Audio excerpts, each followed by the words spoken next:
The only way for you to know if you should fear your fear is by running right towards it.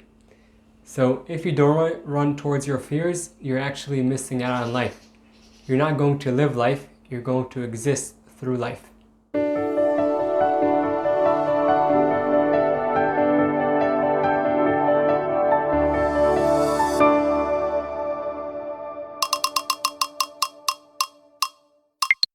Fear is something that all of us have in life, it's part of life, and it could actually be a great signal where you should act. Now, I want to go with you back a few years. I was then training to go into a certain unit that basically serves people and protects them.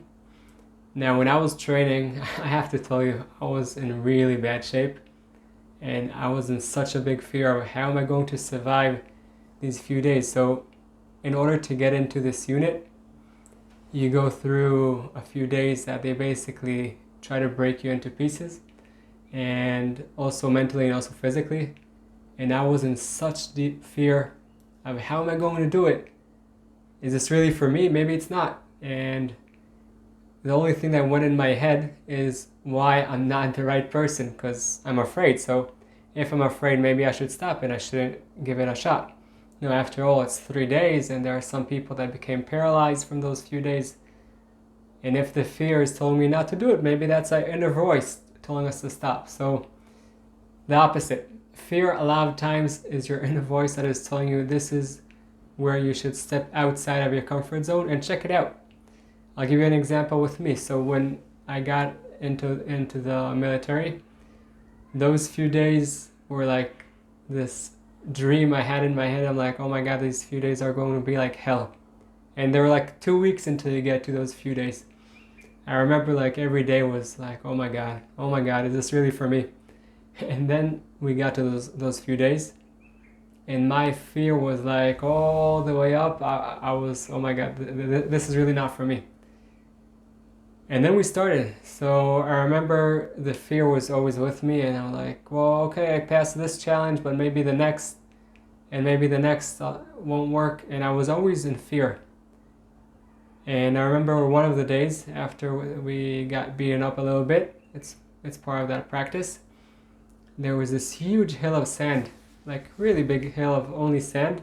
And what you need to do is go all the way to the bottom, fill up all the way a huge like bag of sand, put it on your shoulder, and then start running up all the way to the top. Now, when we got to the top, over there we had the angels. The angels are the people that are already served in the unit in the past, and they sit there with these like serious sunglasses looking at you like this, making coffee, having chocolate. They're just enjoying. And when we get to the top, you basically empty the bag all the way out, and then you need to run back down.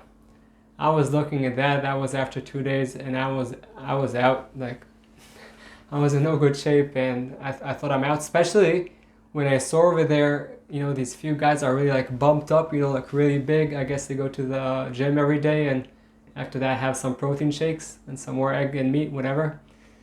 And I was like, wow, I'm going to compete with them.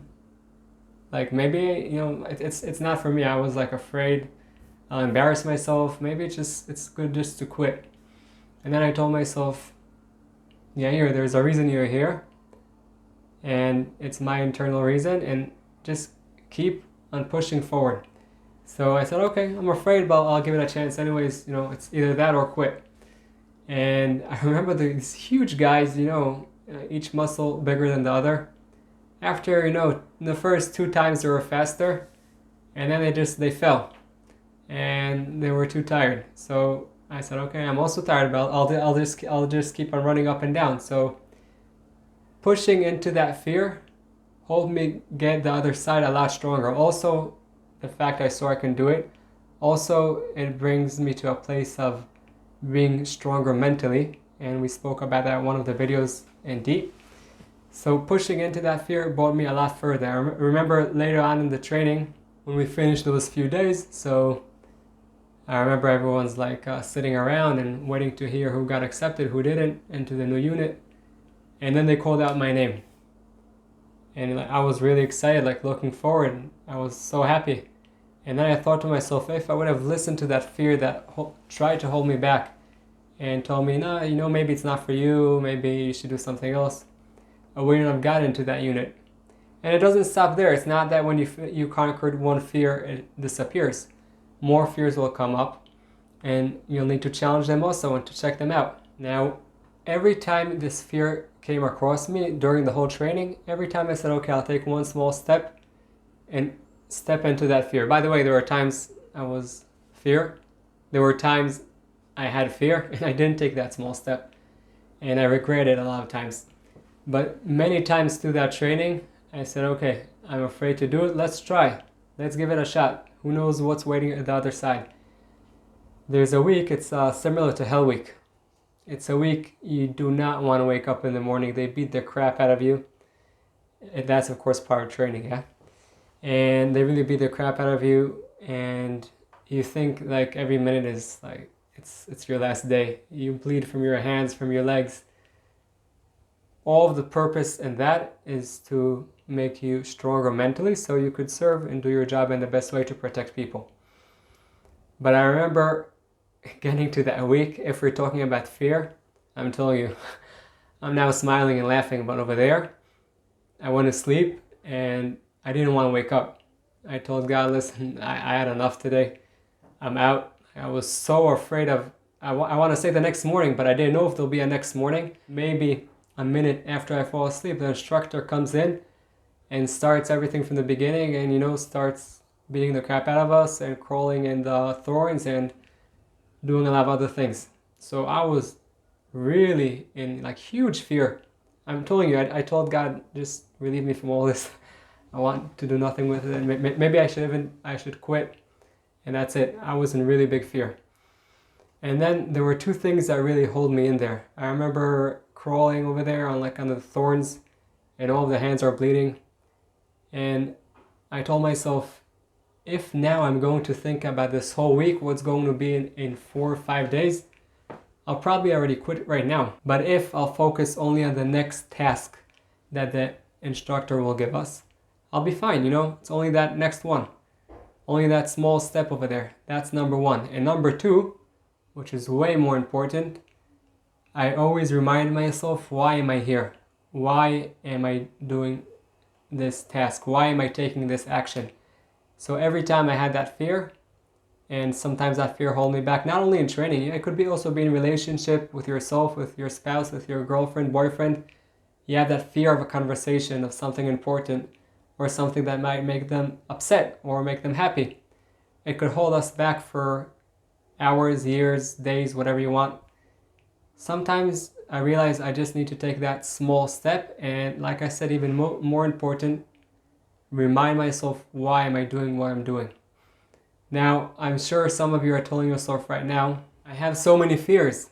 Like, where do you want me to start? And I don't know if I should choose that fear or this fear inside. Like, you're saying, step and jump into the fear, run after it. But, there's so much, I have no clue where to start. So it's really simple. Like everything in life, you need to prioritize and execute. So make a list of the two, not saying 10, not saying 5, only two biggest fears you have, but it has to be fears that you think that if you do them, you might get to a better place. So choose those two fears and focus on those two fears. You know what? If 2 is too much, forget about it. Just throw it out the window.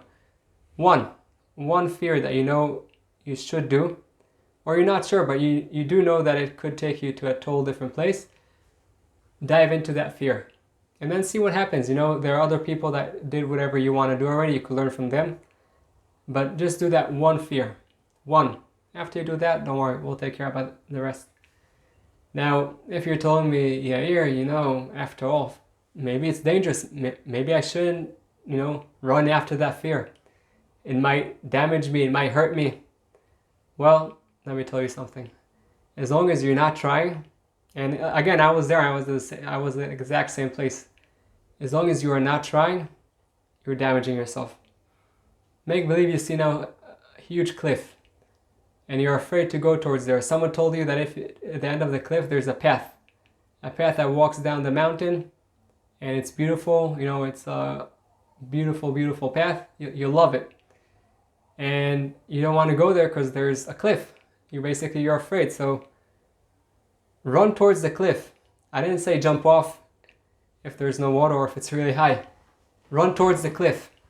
When you get to the cliff, okay, if you see it's too dangerous to walk down that path, so maybe there's a different path. And if there isn't a different path, maybe you could tie some ropes, start rappelling down. There's always a way. And if you see, by the way, you don't like doing that, okay, go in to someone else that does like doing whatever you do and give him to do your job. So if, let's say now, there's a task you think is really important and you jumped into that fear, you went into it and you see now that it's not that bad, but you don't like it, but it is important for your growth. So you give it to someone else to do. It's all good.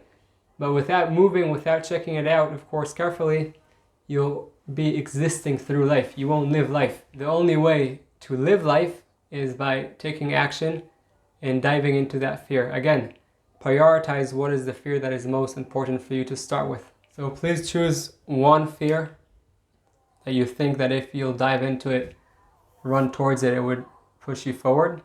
You have that feeling inside. You know what I'm talking about. I'm sure you do.